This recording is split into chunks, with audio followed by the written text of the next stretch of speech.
Hi, we're live. It's 8 o'clock. This is my face. This is a book. Boom. We are live. I'm sorry about last night. We did not go live. I was watching a movie with my middle munchkin, and it was just about time to go live. She's like, aren't we supposed to go live? And I was like, well, we're in the middle of the movie. Yes, this is the middle munchkin. She's dressed as a burrito. I'm a burrito ghost. Ooh. Oh, burritos are delicious. I'm going to dip my middle munchkin in sour cream. No! And salsa. And guacamole. Burritos. I can't have the wrap so much because it's got a lot of carbs in it, but I'll be okay. Now the other one, now another one has to come be a ghost because God forbid they don't both get to do this. I'm glad my oldest is calmer, though my oldest is watching a video on her phone with her headphones in and isn't even listening to me. I don't think she has no idea what I'm saying. Yeah, see, I knew it. I called it. All right. I don't know why I just touched my head. That made no sense. But we are here to read chapter 14 of Rinkitink in Oz. If you recall, last time Zella gave the shoes back to Prince Inga, and now he's got his magic shoes with, well, the magic pearls back that were in his shoes. So, hooray! Let's read chapter 14, The Escape. Our fault, said Rinkitink, is that we conquer only one of these twin islands at a time. When we conquered Regos, our foes all came to Corygos. And now that we've conquered Corygos, the queen has fled to Regos. And each time they removed the bridge of boats so that we could not follow them. What's become of our own boat, which we came across from Pingaree? Well, we left it on the shore of Regos, replied the prince, but I wonder if we could not get it again. Well, why don't you ask the White Pearl? Suggested Rinkitink. That is a good idea, returned the boy, and at once he drew the White Pearl from its silken bag and held it to his ear. Then he asked, How may I regain our boat? The voice of the Pearl replied, Go to the south end of the island of Corygos and clap your hands 3 times, and the boat will come to you. I assume that's what a pearl sounds like. I don't know. Very good, cried Inga, and he turned to his companions and said, We shall be able to get our boat whenever we please. But what then shall we do? Take me home in it, pleaded Zella. Come with me to my city of Gilgad, said the king, where you will be very welcome to remain forever. No, answered Inga, I must rescue my father and mother, as well as my people. Already I have the women and children of Pingaree, but the men are with my father in the mines of Regos. And my dear mother has been taken by Queen Kor. By Queen Kor. Not until all are rescued will I consent to leave these islands. Quite right, exclaimed Bilbil. On second thought, said Rinkitink, I agree with you. If you are careful to sleep in your shoes and never take them off again, I believe you will be able to perform the task you have undertaken. They counseled together for a long time as to their mode of action, and it was finally considered best to make the attempt to liberate King Kitticut first of all, and with him the men from Pingaree. This would give them an army to assist them, and afterward they could march to Regos and compel Queen Kor to give up the Queen of Pingaree. Zella told them that they could go in their boat along the shores of Regos to a point opposite the mines, thus avoiding any conflict with the warriors of King Gos. This being considered the best course to pursue, they resolved to start on the following morning, as night was even now approaching. The servants being all busy in caring for the women and children, Zella undertook to get a dinner for Inga and Rinkitink and herself, and soon prepared a fine meal in the palace kitchen, for she was a good little cook, and had often helped her mother. The dinner was served in a small room overlooking the gardens, and Rinkitink thought the best part of it was the sweet honey, which he spread upon the biscuits that Zella had made. As for Bilbil, he wandered through the palace grounds and found some grass that made him a good dinner. During the evening, Inga talked with the women and cheered them, promising soon to reunite them with their husbands, who were working in the mines, and to send them back to their own island of Pingaree. Next morning, the boy rose bright and early and found that Zella had already prepared a nice breakfast, and after the meal they went to the most southern point of the island, which was not very far away, Rinkitink riding upon Bilbil's back, and Inga and Zella following behind them, hand in hand. Ooh, they're holding hands. Ooh. Ooh, right? Says my middle munchkin. But what does she know? She's a burrito. Next morning, the boy rose bright and early, and found that Zella had already prepared a nice breakfast, and I already read this paragraph. When they reached the water's edge, the boy advanced and clapped his hands together 3 times, as the White Pearl had told him to do. And in a few moments they saw in the distance the black boat with the silver lining coming swiftly toward them from the sea. Presently it grounded on the beach, and they all got into it. I'm sorry, I'm yawning. I don't know why I'm yawning. Zella was delighted with the boat, which was the most beautiful she had ever seen, and the marvel of its coming to them through the water without anyone to row it made her a little afraid of the fairy craft. But Inga picked up the oars and began to row, and at once the boat shot swiftly in the direction of Regos. They rounded the point of that island where the city was built, and noticed that the shore was lined with warriors who had discovered their boat, but seemed undecided whether to pursue it or not. This was probably because they had received no commands what to do, or perhaps they had learned to fear the magic powers of these adventurers from Pingaree, and were unwilling to attack them unless their king ordered them to. The coast on the western side of the island of Regos was very uneven, and Zella, who knew fairly well the location of the mines from the inland forest path, was puzzled to decide which mountain they now viewed from the sea, and which mountain they now viewed from the sea was the one where the entrance to the underground caverns was located. First she thought it was this peak, and then she guessed it was that, so considerable time was lost through her uncertainty. They finally decided to land and explore the country, to see where they were, so Inga ran the boat into a little rocky cove where they all disembarked. For an hour they searched for the path without finding any trace of it, and now Zella believed they had gone too far to the north, and must return to another mountain that was nearer to the city. Once again they entered the boat and followed the winding coast south, until they thought they'd reached the right place. By this time, however, it was growing dark, for the entire day had been spent in search for the entrance to the mines, and Zella warned them that it would be safer to spend the night in the boat than on the land, where wild beasts were sure to disturb them. None of them realized at this time how fatal this day of search had been to their plans, and perhaps if Inga had realized what was going on, he would have landed and fought all the wild beasts in the forest, rather than quietly remain in the boat until morning.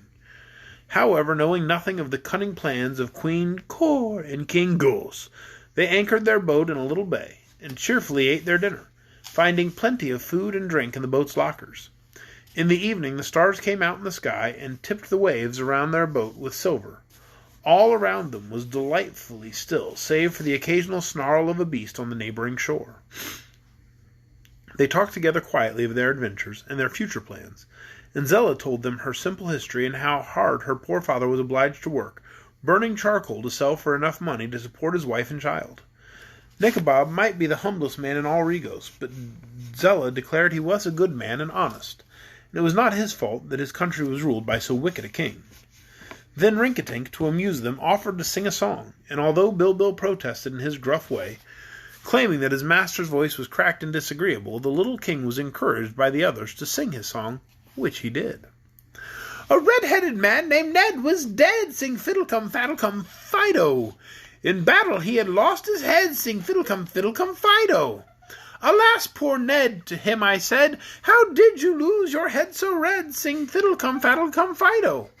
Said Ned, I for my country bled, sing fiddle-cum, faddle-cum, Fido. Instead of dying safe in bed, sing fiddle-cum, faddle-cum, Fido. If I had only fled instead, I then had been ahead. Sing fiddle-cum, faddle-cum, Fido. I said to Ned, do stop, your majesty, pleaded Bilbil. You're making my head ache. But the song isn't finished, replied Rinkitink, and as for your head aching, think of poor Ned, who hasn't any head at all. I can think of nothing but your dismal singing, rebutted Bilbil. Why didn't you choose a cheerful subject instead of telling how a man who was dead lost his red head? Really, Rinkitink, I'm surprised at you. I know a splendid song about a live man, said the king. Then don't sing it, said Bilbil. Begged Bilbil. Zella was both astonished and grieved by the disrespectful words of the goat, for she had quite enjoyed Rinkitink's singing, and had been taught a proper respect for kings, and those high in authority.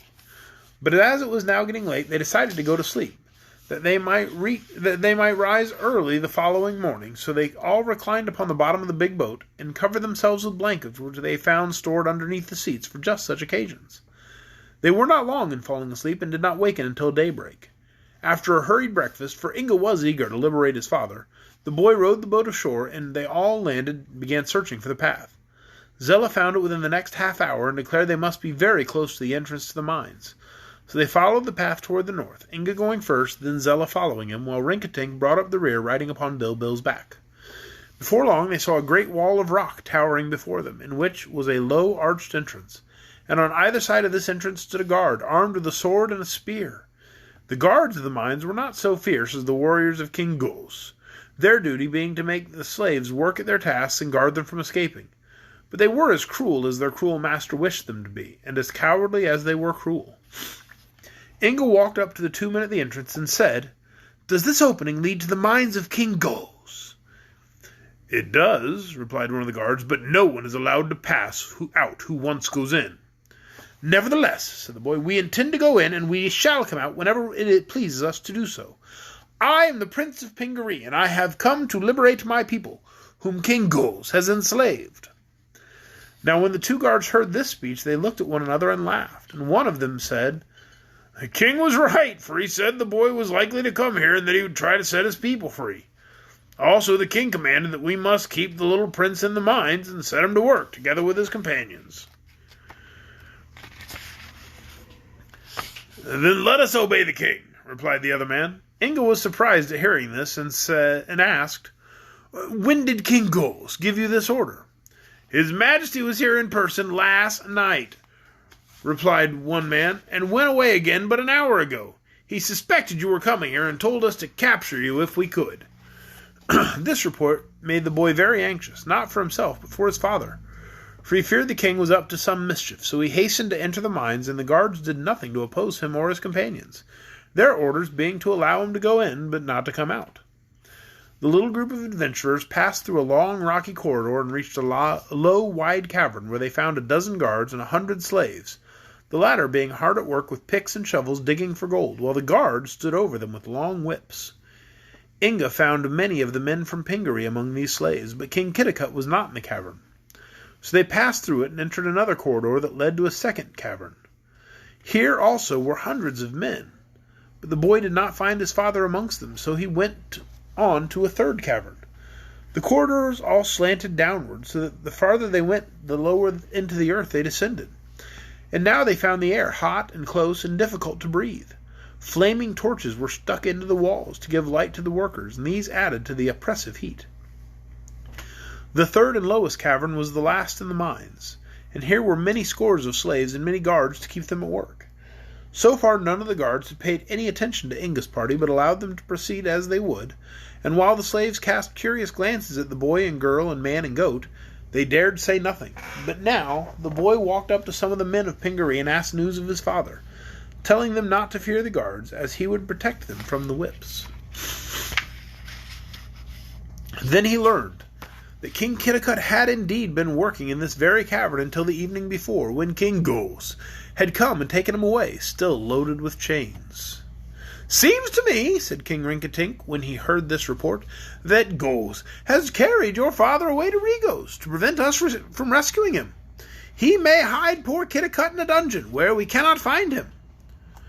"Perhaps you're right," answered the boy, "but I am determined to find him wherever he may be." Inga spoke firmly and with courage, but he was greatly disappointed to find that King Gos had been before him at the mines and had taken his father away. However, he tried not to feel disheartened, believing he would succeed in the end, in spite of all opposition. Turning to the guards, he said, "Remove the chains from these slaves and set them free." The guards laughed at this order, and one of them brought forward a handful of chains, saying, "His Majesty commanded us to make you also a slave, for you are never to leave these caverns again." Then he attempted to place the chains on Inga, but the boy indignantly seized them and broke them apart, as easily as if they'd been cotton cords. When a dozen or more of the guards made a dash to capture him, the prince swung the end of the chain like a whip and drove them into a corner, where they cowered and begged for mercy. Stories of the marvelous strength of the boy prince had already spread to the mines of Regos, and although King Gos had told them that Inga had been deprived of all his magic power, the guards now saw this was not true, so they deemed it wise not to attempt to oppose him. The chains of the slaves had all been riveted fast to their ankles and wrists, but Inga broke the bonds of steel with his hands, and set the poor men free, not only those from Pingaree, but all who had been captured in the many wars and raids of King Goose. They were very grateful, as you may suppose, and agreed to support Prince Inga in whatever action he commanded. He led them to the middle cavern, where all the guards and overseers fled in terror at his approach, and soon he had broken apart the chains of the slaves who had been working in that part of the mines. Then they approached the first cavern and liberated all there. The slaves had been treated so cruelly by the servants of King Goose that they were eager to pursue and slay them in revenge. But Inga held them back and formed them into companies, each company having its own leader. Then he called the leaders together and instructed them to march in good order along the path to the city of Regos, where he would meet them and tell them exactly what to do next. They readily agreed to obey him, and arming themselves with iron bars and pickaxes which they brought from the mines, the slaves began their march to the city. Zella at first wished to be left behind, that she might make her way to her own house, but neither Rinkitink nor Inga thought it was safe for her to wander alone through the forest, so they induced her to return with them to the city. The boy beached his boat this time at the same place as when he first landed at Regos, and while many of the warriors stood on the shore and before the walls of the city, not one of them attempted to interfere with the boy in any way. Indeed, they seemed uneasy and anxious, and when Inga met Captain Buzzub, the boy asked if anything had happened in his absence. "A great deal has happened," replied Buzzub. "Our king and queen have run away and left us, and we don't know what to do." "Run away?" exclaimed Inga. "Where did they get to?" "Who knows?" said the man, shaking his head despondently. "They departed together a few hours ago in a boat with 40 rowers, and they took with them the king and queen of Pingaree." "Oh my. Well, that's worrisome. I don't know where they're going. I'll be interested to find out tomorrow night when we read Chapter 15, The Flight of the Rulers. I do hope you'll join us right here, 8 o'clock, Facebook Live. Good night, everyone.